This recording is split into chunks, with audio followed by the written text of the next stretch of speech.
Leha pula hanya dengan investment Gua aja. mau financial freedom. Yes, mantap sekali. Gak mau kerja lagi. Resign. Berarti apa Setuju, cicip-cicip setuju. yang fun dan instan nih buat anak muda? Emang ada yang instan ya? Hah? Emang ada yang instan ya? Ada nggak? Kalau dalam dunia investasi ya, Heeh. sebenarnya banyak. Oh gitu. Banyak banget. Tapi kenapa sih orang atau misal konten kreator ya berani untuk ngasih rekomendasi? Emang itu udah pasti ya? Nah, ini sih.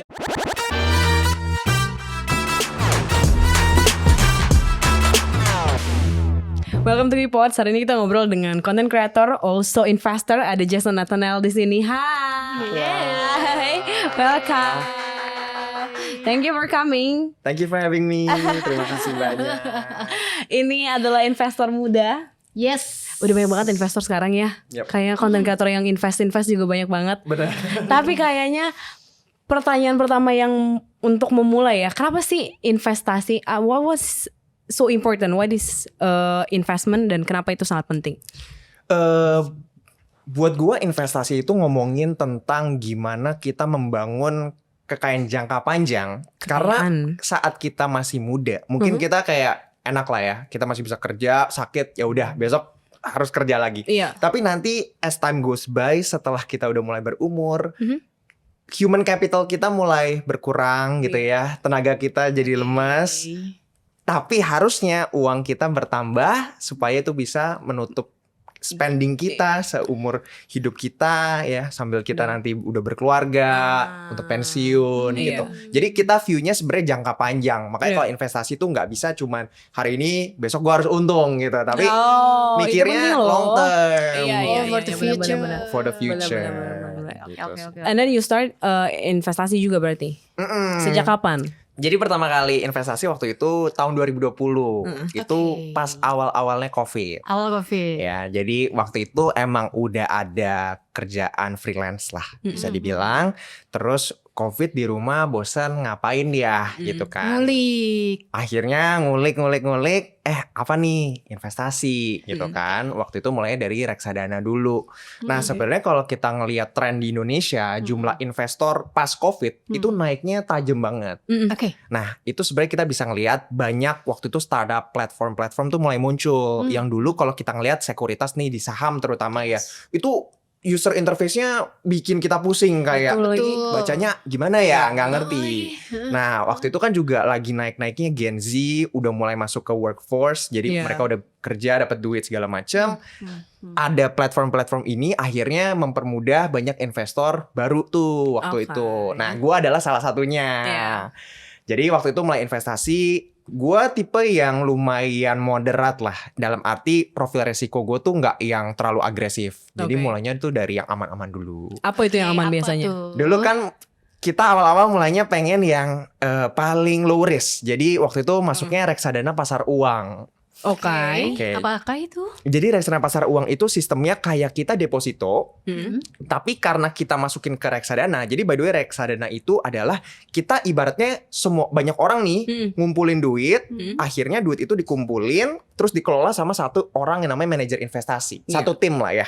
Jadi ada produk reksadana ini dikelola sama yang namanya manajer investasi. Nah dia itu sebenarnya masukin, kalau reksadana pasar uang, banyak kan uangnya itu dimasukin ke dalam deposito bank. Tapi karena mereka jumlahnya besar, mereka bisa dapat angka tuh yang lebih bagus daripada kalau kita orang biasa taruh di bank. Gitu. Jadi beda kayak bunga gitu-gitu ya kalau di bank kan. Jadi returnnya bisa lebih tinggi dikit, tapi kalau deposito kan kita biasanya kalau dulu sebulan sekali kan, kita harus sebulan di lock baru kita ambil bulan depannya. Nah ini apa nih, ada produk tiba-tiba kita bisa langsung invest, nggak harus nunggu sebulan, dan itu kayak wah nih oke juga nih gitu kan. Tapi ya kalau kita lihat reksadana pasar uang paling returnnya 4%. Kecil banget. Kecil gitu ya. Kita kan anak muda, kita nyalinya masih gede lah ya. Agresif investor. Akhirnya mulailah masuk ke saham. Waktu itu beli saham pertama di bursa. Wah itu dalam sehari untung 3%, 4%. Berasa jadi orang paling hebat sedunia. Akhirnya rugi. Oh gitu ya. Itu penting loh itu, karena ternyata psikologinya juga terdampak ya. Terdampak. Benar-benar. Apa yang kamu pelajari berarti? Waktu itu kita kan apa ya? Ada orang tuh bilang namanya beginner's luck. Oke. Jadi baru masuk, dia masih kecil, iseng-iseng coba, untung. Iya. Misalnya kalau sehari untung 3%, kita tuh langsung mengvisualisasi. Gue percaya teman-teman juga Iya. yang mulai invest pasti pernah ngerasain. Jadi, wah 3%. Berarti seminggu 3% kali 5, Betul. 15%. 15%. Kali Gimana 4, itu? wah berapa tuh? 60% gitu kan. Betul. Iya. Wah 60% dengan gaji gue segini, wah gue bisa jadi miliarder dalam setahun gitu kan. Itu waktu itu Dan bisa leha-leha pula hanya dengan investment gue aja. mau financial freedom. Yes, mantap sekali. Gak mau kerja lagi. Resign. Gitu. Itu awalnya berarti ya. Itu awal mulanya. Oke. Jadi kira kayaknya market nih gampang ya. Oke. Investasi tuh kayaknya gampang deh. Cepet kaya itu gampang. Kalau orang bilang wah hati-hati itu beresiko. Itu mah orang-orang yang gak ngerti aja. Oke. Sampai akhirnya didewasakan oleh pasar itu sendiri. Bahwa Didewasakan. memang tuh gak segampang itu. Iya ya. Gitu ya. Ketika kita terlalu pede, kita mulai masukin lebih banyak, tapi kita nggak ngerti kenapa kita taruh uang sebanyak itu. Jadi banyak orang investasi cuma ngikutin kata orang. FOMO. Benar. Oke. Gitu. Ini sebenarnya bukan cuma dalam keuangan ya, tapi kan mengatur manusia tuh kita nggak mau missing out, nggak Iya mau sih. ketinggalan kereta kan. Kayak wah teman-teman gue pada ikut, Iya. masa gue nggak ikut. Iya sih. Jadi ada peer pressure juga. Kita Iya sih, ngerasa iya sih. teman-teman gue mulai investasi, kayak gue juga perlu mulai investasi. Oh. Lalu apa yang akhirnya mungkin dipelajarin ya? Maksudnya kan setelah ngerti bahwa itu jangan FOMO, terus apa yang akhirnya dipelajarin dan diaplikasiin? Kalau yang ke sekarang? Kalau yang ke sekarang bahwa seberapa pinternya lu di market, jangan pernah merasa lu nggak pernah bisa salah. Oke. Ya. Jadi ada orang yang udah, ini lucu, semakin orang experience, semakin orang yang beneran pinter, mereka semakin ngerasa mereka nggak pinter. Kok bisa gitu Kak? Karena mereka ngerasa banyak hal yang gue masih belum tahu di dunia ini. Iya Jangan sih. merasa gue tahu tentang semua hal. Jadi Jangan gue jumawa. udah investasi misalnya 10 tahun di pasar Iya. modal. Tapi banyak hal yang gue masih belum tahu dan gue masih harus pelajari. Oke. Jangan ngerasa kalau ini semua tuh gampang dan gue bisa sejago itu. Ada faktor-faktor eksternal yang kita nggak pernah bisa predik dengan segala macam analisis kita. Jadi kita harus selalu siapin yang namanya room for error. Iya. Kalau Oke. di Setuju. dunia investasi itu ada istilahnya margin of safety. Oke. Margin of safety itu kayak kita kasih ruang, kemungkinan kita salah tuh berapa. Yes. Karena semua orang biasanya tuh mikirnya, oh kalau gue untung gue bisa dapat segini. Iya. Tapi mereka nggak mikir kalau gue salah, gue bisa rugi berapa. Iya benar. Nah. Iya benar. Dan semua orang selalu mikirin returnnya dulu. Return lu berapa. Tapi mereka nggak pernah mikirin resikonya berapa. Iya benar. Karena kalau return kan kalau semua sesuai dengan plan, baru kita dapetin. Kalau enggak, baru gitu kan. Kita ngerasain, wah ternyata emang nggak segampang itu. Iya. Gitu. Berarti kalau secara angka nih ya, maksudnya sebagai pemula lah, orang-orang yang baru mulai investasi, angka yang realistis untuk memulai investasi berapa? Terus nanti kita ngomongin alokasinya ya. Kalau kayak tadi kan alokasi dan cara mikir in return sama dan segala macam itu gimana? Nah kalau menurut gua ini balik lagi ke setiap pribadi masing-masing. Iya. Kenapa gua bilang gitu? Karena pertama setiap orang itu punya latar belakang yang berbeda. Yes. Gua bersyukur gua lahir di keluarga di mana gua bukan sandwich generation. Oke. Gua nggak perlu membiayai orang tua gua. Ketika gua earn my first paycheck, dapat gaji pertama, Iya. itu gua bisa mayoritas sih buat gua mungkin ya kasih sedikit untuk orang tua aja karena mereka tidak rely dari penghasilan gua. Oke. Tapi gue bertemu dengan banyak teman-teman juga yang mereka harus menafkahi keluarga mereka, adik mereka sekolah. Itu kan circumstance-nya berbeda, situasinya beda. Jadi Yes. kita nggak bisa bilang, oh kalau misalnya lu umur segini atau lu udah punya uang segini, lu harus mulai investasi. Ya. Pasti balik lagi setiap orang punya background yang berbeda, kebutuhan yang berbeda. Gitu. Jadi nggak semua orang, nggak ada tuh satu angka yang paling tepat. Oh lu harus mulai kalau udah punya segini atau lu udah umur segini. Oh, Gitu. Oke. Nah tapi ketika lu udah mencukupkan segala tanggung jawab lu dan lu ada ekstra yang lu bisa simpan. Nah saran gue adalah jangan mulai dulu dengan jumlah yang besar. Tapi mulai dulu kecil-kecil tapi dicicip-cicip. Jadi ibaratnya kita kalau makan kita nggak usah beli satu menu dulu, testernya tester aja. dulu aja. Setuju. Gitu. Karena kan di pasar modal, di investasi kita tuh bisa pilih. Sekarang tuh 10.000, Startnya iya 10.000 bisa 100.000 ya. Bisa Bisa mulai. benar-benar. Jadi setidaknya kita ngerasain dulu. Misalnya ya, sekarang kan yang lagi rame kalau di Indonesia kripto ya, aset Yeah. kripto. Daripada kita taruh semua tabungan kita di kripto di awal-awal pas kita belum ngerti apapun, sambil kita belajar, sambil kita praktek ya kita icip dulu aja, taruh dikit, ngerasain, dalam sehari bisa untung 5%. Oke. Besoknya turun 10%. Oke. Rasain dulu emosi itu. Iya. Karena sekarang orang seringkali ngelihatnya cuman angkanya, mereka nggak lihat perasaannya. Ketika lu mungkin lihat, wah dalam setahun ini naik 40%. Tapi mungkin di bulan kedua, ada loh lu turun 20% dan lu kayak kejang-kejang kayak, waduh ini bisa balik Iya, modal iya, nggak ya? Tidak sesuai ekspektasi. Tidak sesuai ekspektasi. Gitu. Kalau kita lihat ke belakang 1 tahun mungkin kita ngelihatnya, wah ini gampang nih, tinggal nungguin aja, diem aja nggak usah jual. Tapi ketika kita lihat di detik itu, tiba-tiba dalam sehari turun 10%, waduh, gua stres nih. Iya. Gain gua atau profit gua dalam sebulan hilang dalam 1 hari gitu. Oke. Tapi kan itu butuh experience, butuh Yes. orang yang bisa mengontrol emosi, menguasai dirinya sendiri untuk akhirnya, oke, ini asetnya tepat nggak sih buat gua? Apakah gua tepat beli aset yang sangat beresiko ini, atau gua tuh lebih yang aman aja? Oke, gitu. berarti kalau in this economy investasi yang terbaik buat pemula nih, terutama anak muda itu apa sih Kak?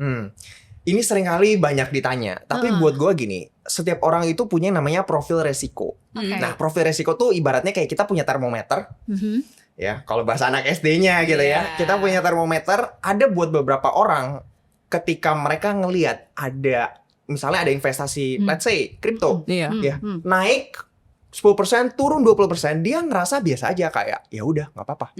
Gua nggak kejang-kejang, gua nggak stres, gua masih bisa tidur dengan Masalah, ya. nyenyak. Nah, mungkin profil resiko dia itu agresif. Artinya dia berani untuk ambil resiko. Resikonya besar nggak apa-apa, karena dia mau mendapatkan return yang jauh lebih besar. Oh. Tetapi ada juga orang-orang, gak harus orang-orang yang mungkin generasinya lebih tua, bahkan yang Gen Z, ada juga loh yang dia ngelihat turun 2% dikit aja dia langsung stres, kepikiran, gak bisa fokus kerja, gak bisa fokus belajar. Akhirnya mengganggu kehidupan dia. Padahal sebenarnya mungkin kalau dia investasi di aset yang agresif tadi belum tepat. Mungkin dia mulai dulu dari yang namanya aset konservatif atau yang low risk low return. Oke. Oke. Betul. Berarti gimana caranya ngebangun mental itu supaya kita bisa nerima si investment ini Kak? Nah, yang paling pertama menurut gue yang paling penting adalah kita investasi dulu leher ke atas. Which is? Jadi kita pelajarin dulu ilmunya tentang investasi. Oke. Ya, kita ngerti dulu prosesnya sebenarnya investasi itu apa sih? Ya. Kalau kita beli saham, apa sih yang sebenarnya terjadi? Iya. Gitu.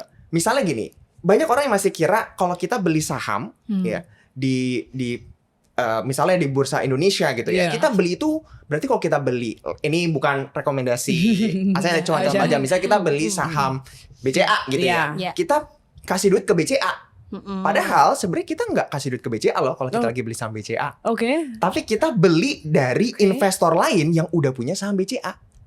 Jadi mau sehari transaksi 1 triliun, BCA nggak dapat apa-apa sebenarnya. Cuman kepemilikannya aja pindah.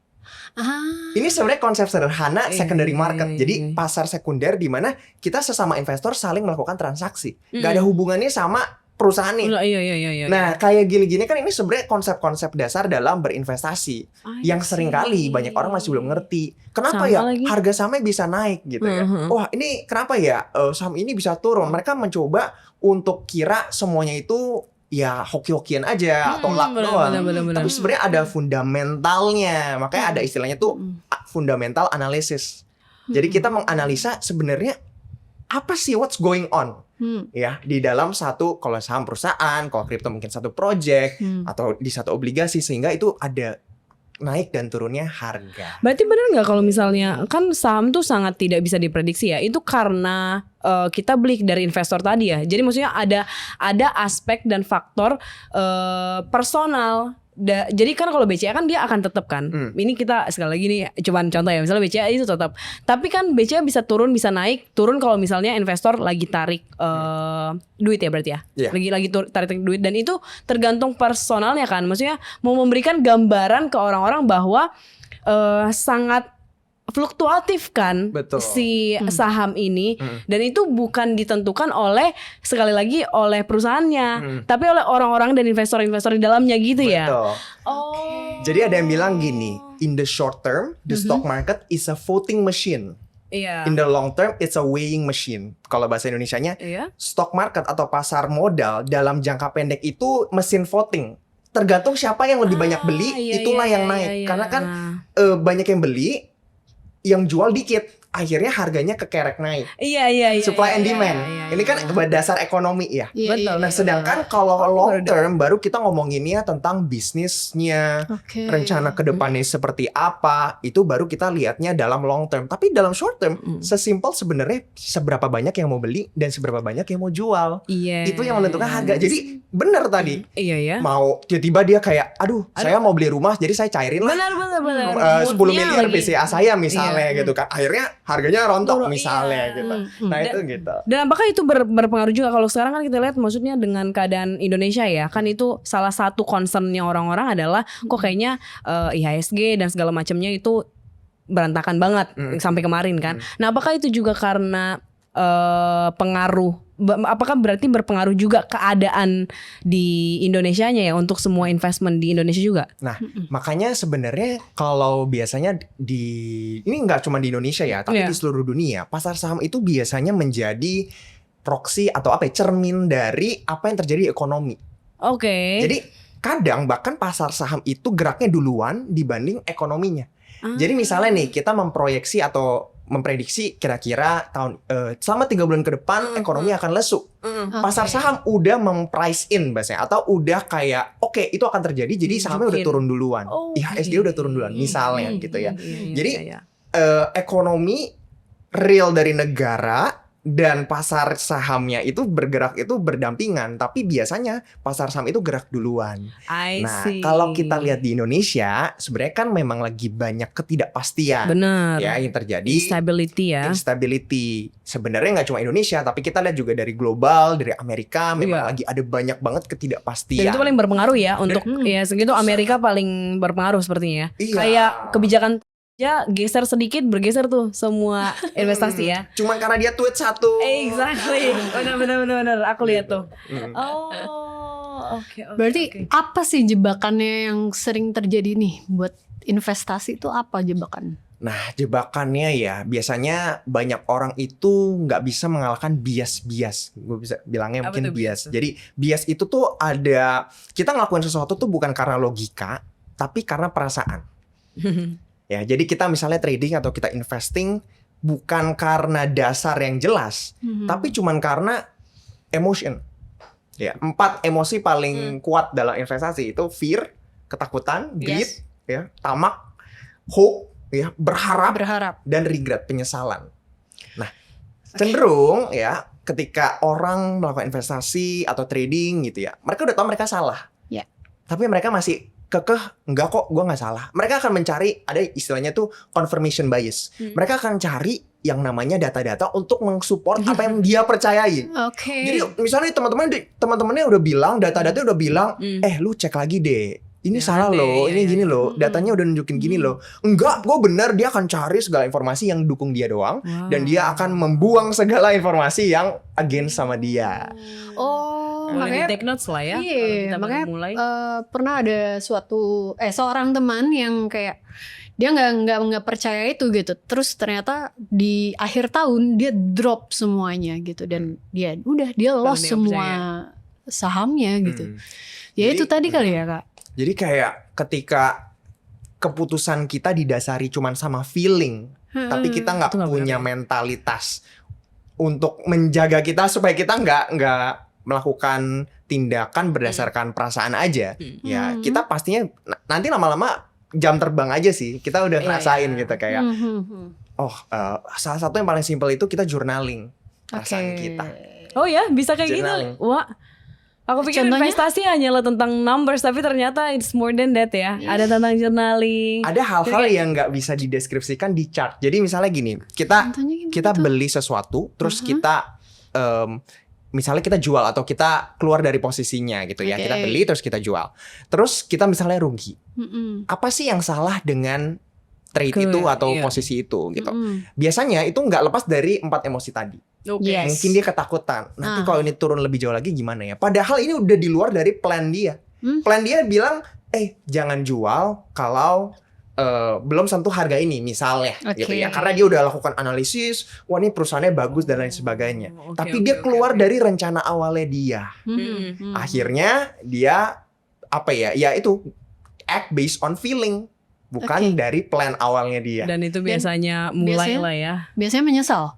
Iya, menyesal biasanya pasti. Bisa karena menyesal, bisa karena takut, apapun alasannya. Nah, itu sebenarnya kita bisa jurnal di dalam Karena out of plan. ya catatan kita gitu ya. Oh, ternyata selama ini saya pernah misalnya rugi karena saya kebanyakan takut.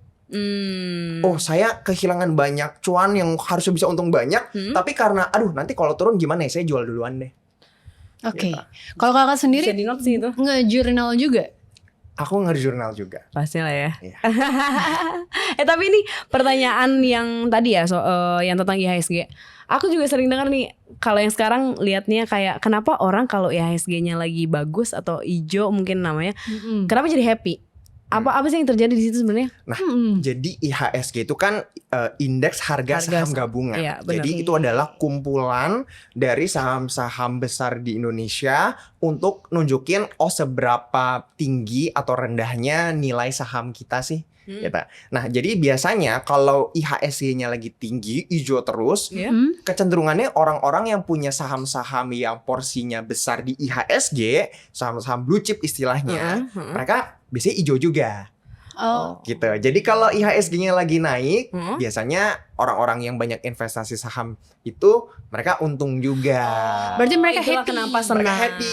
Karena profit. Karena profit Iya, buat iya, mereka iya, itu iya, senang. iya. Artinya juga kan kalau misalnya tadi gue sempat bilang juga pasar saham misalnya dan ekonomi itu jalan berdampingan. Iya. Jadi biasanya juga kalau IHSG lagi naik, mungkin artinya ekonomi lagi baik. Iya. Oke. Gitu. Walaupun itu nggak selalu. Iya. Gitu. Apalagi kalau kita lihat kejadian belakangan ini, Iya. sebenarnya indeks harga saham gabungan kita itu kalau kita ngelihat saham-saham yang besar ya, kita ngomongin bank-bank besar yang biasanya menopang harga IHSG ini tinggi, sebenarnya mereka lagi murah-murah banget. Oh. Gitu. Serius Kak? Terus tapi apa yang sebenarnya terjadi kalau gitu? Nah, Kalau ternyata murah. jadi kalau sekarang itu trennya lagi ada namanya saham-saham konglomerasi. Ini adalah saham-saham yang dipunya sama konglomerat-konglomerat di Indonesia yang sebenarnya kalau kita ngelihat secara perusahaan itu size besar, padahal labanya kecil. Karena orang beli itu berdasarkan ekspektasi ke depannya. Wow. Jadi gini, di dunia saham ada orang itu punya strategi yang beda-beda. Iya. Ada yang pakai namanya fundamental analysis yang tadi. Jadi dia Iya. ngecek kalau dia beli saham tuh dia nggak lihat sahamnya apa, tapi dia lihat perusahaannya gimana. Iya, iya. Oke. Ya, bisa menghasilkan laba berapa, pertumbuhannya gimana. Ada yang technical analysis. Dia ngelihat tuh dari chartnya. Ya, Iya. dia ngelihat biasanya tuh ini ada support resistance ya, ada ininya lah ya, Iya, ada beda iya. kungfunya. Iya. Ada juga yang namanya corporate action. Jadi dia ngelihat dari, wah perusahaan ini kayaknya bakal dibawa makin naik nih sama konglomerasinya dengan kungfu-kungfunya yang ya. Ngeliat ke depan lah. Tapi sebenarnya depan. lebih ini ya, lebih agak fragile yang ketiga ya berarti ya. Karena we don't know what happen in the future kan. Yes. Ah. Jadi kita percayanya cuman simply sama orang yang ada di belakangnya. Iya, iya. Apakah iya, iya, ownernya mau gerakin, mau ya hopefully perusahaannya juga ikut bertumbuh ya. Iya. Karena mungkin kalau kita ngomong corporate action itu mereka beli perusahaan lain. Jadi ada sentimen positif. Wah, kayaknya ini bagus nih. Tapi kalau kita ngelihat perbandingan labanya dan ukuran perusahaannya itu Iya. sangat jomplang.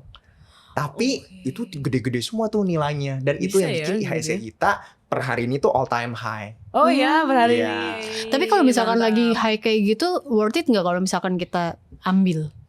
Nah, itu balik lagi sih ke analisis masing-masing. Iya ya. Oke.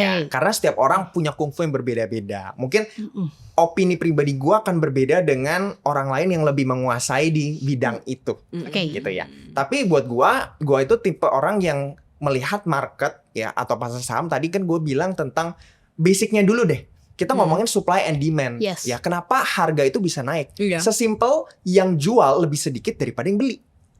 Di saat yang jual gelas ini cuma satu gitu kan, tapi Yang pembelinya maunya ada 10, 50, ya 50. 10, Iya. ya udah saya jual ini 100.000. Wah, Pasti. cuma ada masih 20 yang beli. Ya udah Iya. saya jual 500.000. Oh, masih ada 2 orang mau beli. Iya. Ya udah berarti ini 500.000, silakan siapa yang Dengan mau beli. harga tertingginya ya. Dengan harga Iya, tertingginya, iya. karena dia bidding Masuk aja akal. kan, kayak lelang sebenarnya. Iya, masuk akal. Oke. Kalau dengan Indonesia yang sekarang, maksudnya kan balik lagi ya, kayak kemarin aja, ini saking fluktuatifnya, kita ganti menteri aja, Menteri Kemenkeu ya, dalam hal ini Bu Sri Mulyani, itu kan sempat turun, terus tapi sempat naik juga. Nah itu gimana melihatnya? Nah, jadi ini sesuatu yang sebenarnya cukup mengagetkan. Gue ingat Iya. banget waktu itu lagi mau ke dokter gigi gitu kan. Oke. Tiba-tiba ada berita reshuffle itu jam Reshuffle kabinet benar. 3.30 Betul, sore. tutup gitu ya. Tiba-tiba ada berita beberapa menteri mau di reshuffle, salah satunya adalah Sri Menkeu, Mulyani. iya. Menkeu. Dan sebenarnya Sri Mulyani ini tuh gue bisa bilang superstar. Wow. Gak cuman di Indonesia tapi dalam pandangan global. Oke. Jadi orang-orang di seluruh dunia itu sangat respect dengan Ibu Sri Mulyani. Ya. Ya, karir dia di IMF, di World Bank, Iya, World Bank. pegang posisi-posisi yang sangat strategis, ya kan. Jadi dia itu selalu dianggap sebagai menteri keuangan yang prudent atau yang berhati-hati, ya, yang nggak terlalu lalai, ya, yang sangat benar-benar fokus dan detail supaya Indonesia bisa menumbuhkan reputasinya semakin dipercaya buat investor asing. Yes. Nah, konteksnya adalah Indonesia itu masih banyak banget bergantung sama investor asing. Betul. Jadi kalau investor asingnya banyak masuk, biasanya IHSG kita naik.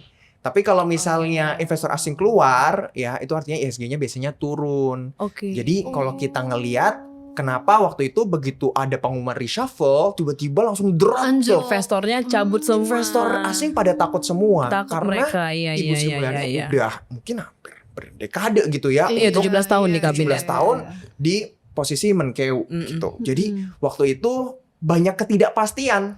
Nah, investor itu nggak suka dengan ketidakpastian. Iya. Iya. Kalau Of kita course. ngomongin yang apalagi yang size-nya besar, tadi mereka nggak lihat return doang, mereka lihat risk-nya. Risk itu nggak harus berhubungan dengan ekonominya, bisa juga dengan politiknya, stabilitasnya. Itu masuk dalam hitungannya investor. Iya. Nah, waktu itu sempat ngedrop tuh. Iya. Ya kan? Tiba-tiba lah diganti dengan seseorang yang Yes. namanya Pak Purbaya. Purbaya. Pas gue pertama kali dengar, gue jujur nggak tahu ini siapa. Iya. Karena gue nggak, kayaknya ini bukan dari background politik nih, gitu kan. Iya. Benar, Akhirnya Oke. lihat-lihat, oh ternyata dia ketua LPS. LPS, Dewan Komisionernya LPS, gitu kan. Dan nggak butuh 1 hari 2 hari, dia udah bikin headline heboh Iya, benar dengan sekali. statement-statement dia, dengan gaya-gayanya yang katanya Mention anaknya. cowboy. Iya, benar-benar. Tapi kita lihat aja gitu ya. Kalau gua personally ngelihat Pak Purbaya ini itu gayanya lebih agresif. Oke. Jadi sosok Sri Mulyani itu superstar, Yes. a big shoes to fill in. Ya, ini benar-benar berat banget gitu ya tanggung jawabnya jadi bendaharanya negara. Tapi kita ngeliat ya kan ada beberapa program-program yang dia coba lakuin untuk bikin ekonomi Indonesia bertumbuh lebih cepat. Iya. Jadi kemarin misalnya salah satunya adalah dia pindahin 200 triliun punya pemerintah. Benar. Iya, Yes. gelontor Ini duit kanan. nganggur sayang banget ngendep. Mendingan kita puterin ke ekonomi. Pertumbuhan ekonomi, Akhirnya benar-benar. taruh di bank-bank himbara ya, bank-bank negara untuk puterin ya supaya ekonomi kita muter. Iya. Ya, ada yang pro, ada yang kontra gitu ya, dan berbagai kebijakan-kebijakan lainnya. Jason tim apa? Pro kontra dengan ini? Kalau gua secara pribadi kita belum bisa nilai ya secara belum sebulan, Bener. kita belum lihat kinerjanya. Kita cuma bisa dukung yang terbaik. Tapi Oke. ya kalau dia bisa memberikan something fresh dan something new untuk Indonesia, karena kita kan mungkin kalau targetnya pengen 8% pertumbuhan ekonomi. Sekarang mungkin kita start terus di 5%. Mungkin memang ada kungfu baru yang diperlukan Iya. untuk kita bisa akhirnya mencapai angka yang lebih tinggi itu. Jadi Gua personally lebih suka karena lebih agresif. Gua ngeliat Pak Purbaya ini lebih agresif. Dia pengen coba sesuatu yang mungkin di Indonesia belum terlalu sering dilakukan gitu ya. Tetapi ya kita lihat nanti hasilnya gimana. Karena mungkin ide bagus, tapi kita nanti lihat eksekusinya seperti benar apa itu juga sih. dan lain sebagainya. Tapi dari POV-nya investor atau orang yang main saham gitu ya, dengan kebijakan dia menggelontorkan dana 200 triliun ini gimana?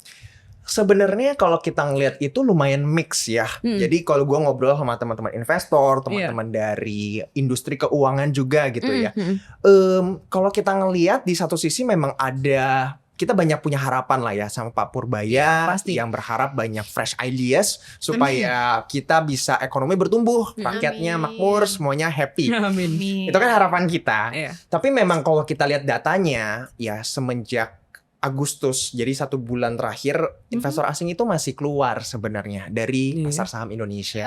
Itu sekitar 5 triliun.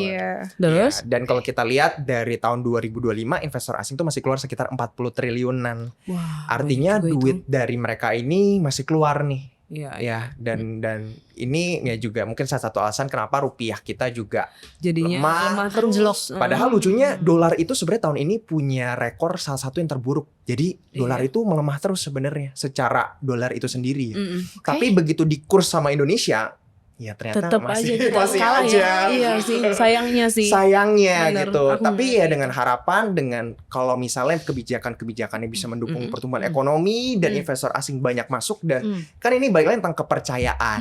Ya, kepercayaan, kita bisa membangun kepercayaan lagi. Ya semoga naik lagi ekonomi kita, pasar saham kita, dan rupiah kita juga bisa kuat.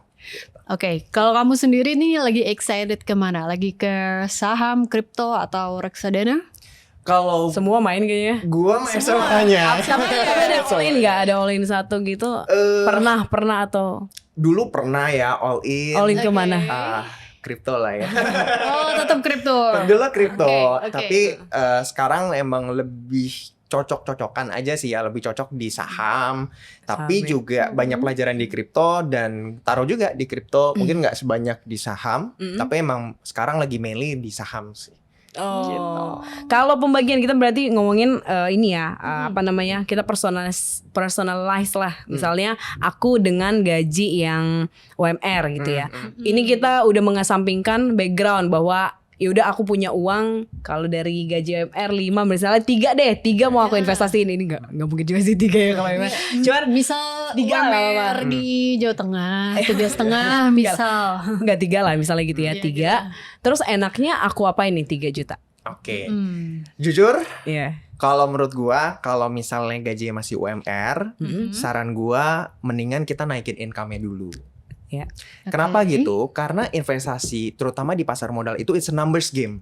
Contoh ya, kita tadi 3 juta. 3 juta anggap kita investasi di satu aset untung 100%. Artinya kita dapat 3 juta. Iya. Untung 100% dalam setahun nih ya, Iya. di investasi itu susahnya setengah mati. Kalau kita lihat ya, salah satu investor paling legendaris itu Warren Buffett. Yes. Salah satu orang terkaya di dunia. Iya. Return dia setiap tahun itu 20%-an doang. Ini Oh, udah gitu orang ini. yang levelnya sangat jenius dan sangat kaya Iya. raya. Dia cukup return 20% setiap tahun. Yaitu ada istilahnya compounding, bunga berbunga. Jadi karena dia dari kecil udah investasi sampai sekarang udah tua banget, udah 90-an, Iya. uangnya kegulung terus. Cukup dengan 20% per tahun. Nah, buat orang mau dapat return 100% setahun itu susah banget. Iya. Udah capek, udah susah, dapatnya 3 juta. Bayangin kalau dia naikin income dia, yang mungkin dia nambahin skill baru, kompetensi baru, cari freelance, cari kerjaan sampingan, mungkin dia akan bisa dapat return yang lebih besar daripada cuma 3 juta. Oh, Gitu. ngerti. Nah, karena kalau misalnya dia 100% dengan effort yang sama dia punya 1 miliar, 100% 1 miliar, dia dapat 1 M. Iya. Effortnya sama-sama 100%. Tapi yang satu dapetnya 3 juta, yang satu dapetnya 1 M. Yes. Gitu. Berarti, Jadi it's a numbers game. tapi berarti kalau yang aku tangkap berarti yang 3 juta ini seharusnya jangan langsung diinvestasikan, tapi malah misalnya beli sesuatu yang bisa memperkaya skillnya gitu dulu kan. Yes. Jadi jangan ditabung semuanya gitu ya. Makanya jangan diinvestasiin semuanya. Sebenarnya kalau mau cicip-cicip dulu juga nggak apa-apa. Oh. Tapi jangan jadiin itu satu-satunya harapan gue jadi kaya cuman mulai dari invest. Mendingan kita fokus dengan investasi leher ke atas dulu, skill kita, Iya keterampilan sih, kita. bener. Apalagi kita masih muda kan. Kita fail ya udahlah gitu. Kita coba-coba terus aja Exactly. gitu, explore dunia kita. Gitu. Berarti apa Setuju, cicip-cicip setuju. yang fun dan instan nih buat anak muda? Emang ada yang instan ya? Hah? Emang ada yang instan ya? Ada nggak? Kalau dalam dunia investasi ya, Heeh. sebenarnya banyak. Oh gitu. Banyak banget. Heeh. Tapi kita nggak bisa mungkin terlalu mempromosikan Iya.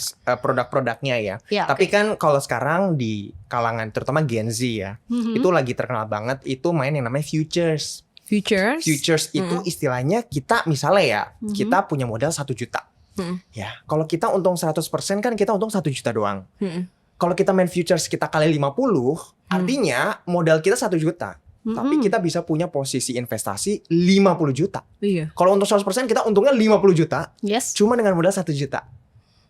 Buat orang ini kan cepet kaya. Iya. Iya. Ya kan? Tapi sama juga kebaliknya. Kalau kita, itu kan berarti kita punya posisi 50 juta. Padahal posisi kita 1 juta doang. Kalau 50 juta itu turun, angkanya jadi 49 juta, modal kita habis. Au. Jadi udah hilang 100%. Iya. Nah, itu makanya gak semua orang ngerti resiko itu. Mereka mikir, oh gue pengen modal kecil tapi bisa ngelipat gandanya Untungnya gede. gede. Itu Iya. bisa dilakukan cuman sama orang-orang yang udah sangat berpengalaman dalam dunia trading dan investasi gitu. Dan gue tidak merekomendasikan buat teman-teman yang belum paham, belum mengerti untuk main ke sana. Tapi ya udah kalau mau cicip ya kita kan Iya, nggak bisa aman paksa deh yang paling orang aman. ya. Iya. Gitu. Ya itu tadi ya. Jadi yang paling aman berarti sebutlah ya kalau tadi 3 juta misalnya kayaknya terlalu harusnya membeli skill gitu-gitu. Tapi kalau misalnya dia sudah tercukupi secara finansial, jadi 3 juta ini memang uang dinginnya dia. Dipakai apa enaknya? Kalau gue rekomen cobain setiap aset kelas yang dia bisa jangkau. Contoh misalnya, dia cobain dulu aja taruh di reksadana. Reksadana. Oke. Taruh dulu di reksadana yang risknya paling kecil, reksadana pasar uang gitu ya kita. Cobain dulu mungkin di obligasi negara yang dijamin pemerintah, returnnya lebih tinggi, ya kan, stabil-stabil aja. Dia masih ngerasa, oh gue segini udah cukup, atau dia masih ngerasa, kayak masih kurang deh, kayak masih kurang. Begitu masih kurang, coba aja di saham. Saham. Ya, Oke. Dia udah saham, wah kok nih, kayaknya gue kurang deh. Mungkin nih. coba lagi kripto dan lain sebagainya gitu. Tapi mulainya dari yang low risk dulu, pelan-pelan sampai high risk. Apakah harus dilihat setiap saat kalau reksadana? Apakah gue harus mantengin HP gue setiap saat? Untuk yang baru nih ya. Kalau reksadana itu kan sebenarnya konsepnya kita itu ibaratnya titipin duit ke manajer investasi yang kelola kan. Mungkin kita nggak akan ngecek reksadana itu setiap hari banget. Iya. Ya, karena biasanya kalau kita ngomongin apalagi reksadana pasar uang itu kalau kita lihat grafik itu dia gini naiknya Dikit cuma aja sih naik stabil banget. Iya, gitu. iya. Nah, jadi kita mungkin nggak harus lihat setiap hari. Gua aja ngelihat mungkin sebulan sekali gitu ya untuk reksadana. Karena emang nggak ada yang surprising sih dari sana. Tapi kalau mungkin saham atau kripto, kita mungkin yang lebih pantengin pagi-pagi baru bangun. langsung Bisa lihat. Ya kan? Apa yang dilihat Pagi-pagi biasanya? Lihat chartnya. Hari Lihat gue chart. berapa. Oh. Bisa bayangin, wah hari ini gue untung 500.000.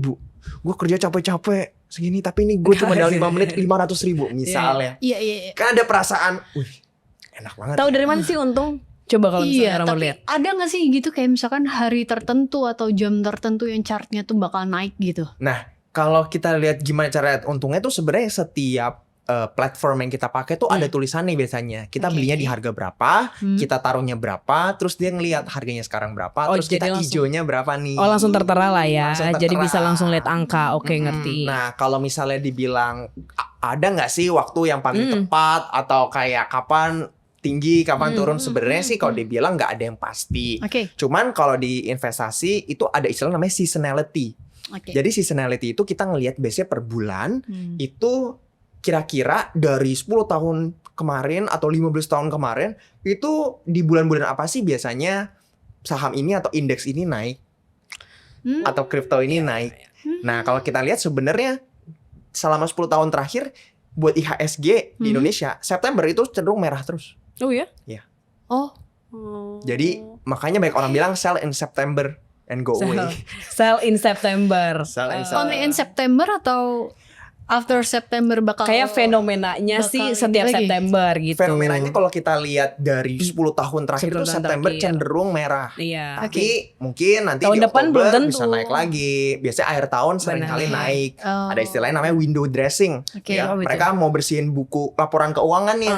Jadi akhirnya harga-harganya dinaikin dulu. Begitu bukunya udah di-publish 31 Desember turun lagi. Oke. Gitu. Dan belum tentu di September tahun depan akan merah juga. Iya, Jadi iya. bisa jadi bagus, tergantung suasana di Indonesia aja ntar Benar. tahun depannya gitu. Tergantung mood. Tergantung Iya. tergantung kondisi ekonomi, politik. Sebenarnya kan faktornya baik banget. Iya, Cuma benar. kan kalau orang ngelihat datanya sebenarnya ada nggak sih waktu yang terbaik? Ya sebenarnya mereka bisa lihat data itu, tapi nggak bisa jadi satu-satunya acuan juga.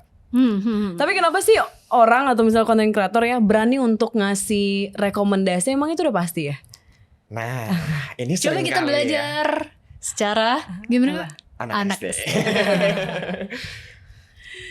Karena mungkin banyak orang yang punya pengalaman, mereka ya gue punya positive thinking, mereka mau membantu banyak orang. Iya. Ya, jadi gue udah kaya banyak dan gue pengen bantuin orang supaya jadi kaya juga. Nah, permasalahannya adalah ketika mereka memberikan istilahnya sinyal kayak lu beli ya, lu nggak harus tahu alasannya apa, yang penting lu beli. Nah, yang kayak gini-gini gue kurang merekomendasikan. Tapi gue ngeliat di Indonesia udah mulai banyak konten kreator, influencer yang memang mereka taruh edukasi juga. Iya. Jadi lu ini mereka mungkin kasih semacam rekomendasi, tapi mereka juga bilang kayak bangun dulu edukasi lu. Lu ngerti nggak kenapa lu harus beli ini? Ya, jadi jangan kita kasih orang ikan, tapi kita kasih mereka pancingan supaya mereka bisa mancing ikan. Yes. Gitu loh, supaya mereka bisa mandiri nyari sendiri. Tapi Oke. kan emang buat orang mungkin orang Indonesia atau mungkin di seluruh dunia lah ya. Mereka Iya. lebih enak kayak wah orang ini udah kaya banget, mereka bilang beli ini. Iya. Gue sebagai orang yang pengen Ikut punya ya. mobil mewah, gue juga pengen Iya. nih gitu kan. Oh, Yaudah deh tapi gue ikutin aja Ada deh. FOMO-FOMO-nya juga ya. Iya. Ya biar bisa beli McLaren Iya, juga iya. kan. Iya.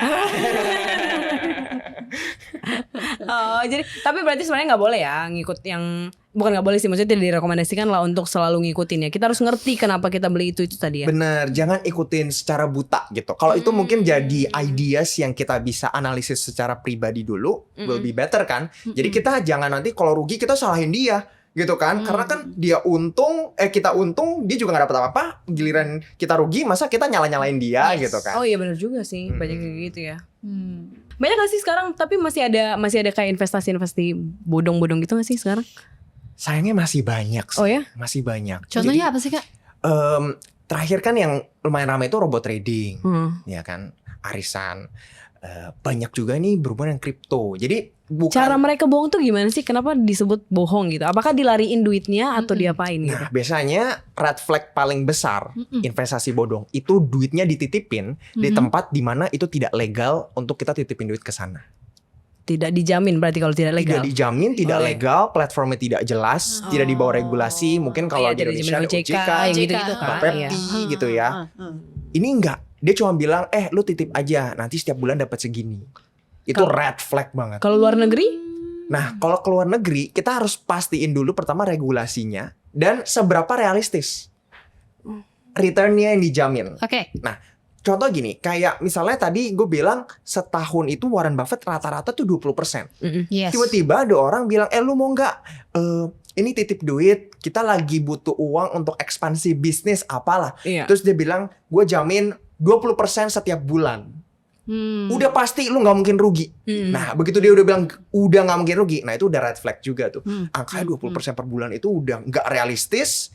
Plus dia bilang ini nggak ada resikonya. Ya oke. Semua itu udah pasti ada resikonya, gitu ya. Iya dong. Kita mau Iya. investasi dimanapun, kita mau taruh duit di bawah bantal, itu ada resikonya gitu kan. Bisa hilang, bisa diambil emak, bisa bocor apa gitu kan, rusak.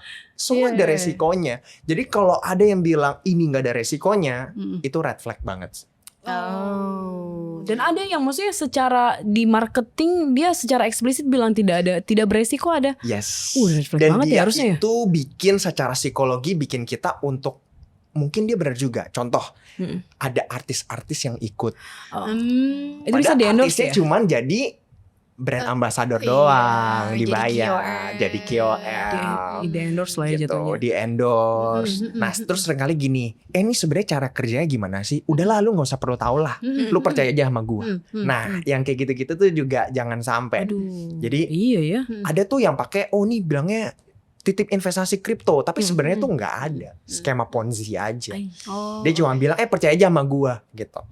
Nah, ini yang kayak gini-gini itu red flag dan ya kita jauhin lah. Ya nggak ada yang instan kok, nggak ada tuh dapat, there is no free lunch, nggak ada makan siang, nggak ada makan. Adanya makanan bergizi gratis. Maksudnya nggak ada yang gratis tanpa resiko gitu. Kita sih sini aja ada. Kita sih harus makan yang Kita kan makan makanan yang bergizi. ya. Tapi what's one tips lah ya, atau one atau more tip yang baik itu psikologi ataupun non psikologi yang bisa kamu kasih untuk orang yang baru memulai berbisnis, berinvestasi. Berinvestasi itu it's a very long game ya, perjalanan yang panjang, gak harus kok setiap tahun untung gitu. Kita ngelihat investor-investor yang udah sangat sukses, ada kok mereka setahun, 2 tahun, 3 tahun beruntun rugi.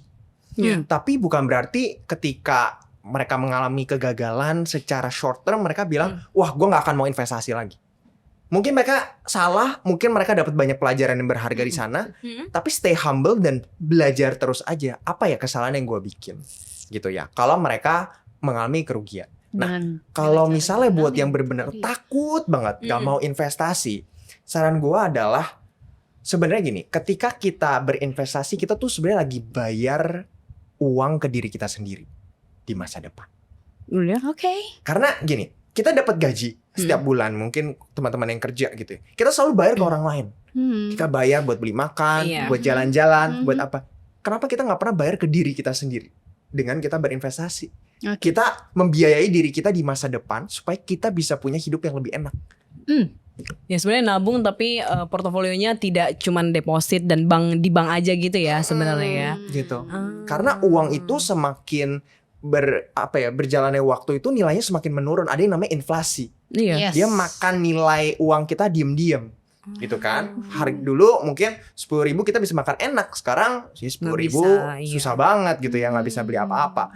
Jadi kalau kita nggak berinvestasi, kita lagi nggak membiayai diri kita di masa depan. Karena inflasi itu akan menggerogoti uang kita secara diem-diem. Tapi berarti bisa kaya dengan investasi? Gue yakin bisa. Oh ya? Bisa. Bisa kaya dengan investasi? Bisa kaya dengan investasi selama pertama earnings power atau gaji dia atau income dia itu pertama bertumbuh terus. Ya kan? Jadi uang yang dia bisa masukin untuk investasi semakin lama makin gede. Ya kan? Jadi itu yang pertama dulu kalau makin tinggi pendapatan, makin tinggi juga yang harus investasiin sebenarnya. Jangan sampai gajinya naik, gaya hidupnya naik, investasinya dikit-dikit stagnan. terus. Iya, gitu. iya. Sayang gitu kan. Begitu income-nya naik, dia banyak belajar ya kan, leher ke atas ya, belajar skill, investasi gimana, analisis fundamental, teknikal, cara baca makroekonomi seperti apa, ya kan? Kan enaknya investasi itu juga nyampurnya ke seluruh hal. Ngomongin ke politik, ngomongin ke budaya, ngomongin tentang kesehari-harian, harga makanan, semua itu kan akan ngefek. Jadi sebenarnya kita makin pinter juga secara holistik ketika kita belajar tentang investasi, mau nggak mau karena ini duit kita dan kita peduli dengan uang itu, ya kita akan pelajarin semua hal. Wah, ada industri misalnya skincare, kayak gue pengen pelajarin karena gue pengen tahu kira-kira prospek yang mana nih yang paling bagus. Gitu. Jadi kita akan menyemplungkan diri kita untuk belajar banyak hal baru yang menurut gue itu very priceless, yang bakal bermanfaat banget buat kita sekalipun gitu ya. Kita nggak akhirnya memutuskan untuk invest di sana. Gitu. Knowledge-nya jadinya makin bertumbuh juga. Sandra mau investasi nggak ke aku? Enggak dong, enggak ke kamu dong. Aku baru mulai aku. Semoga nanti aku ya. lipat gandakan. Ntar lari kamu.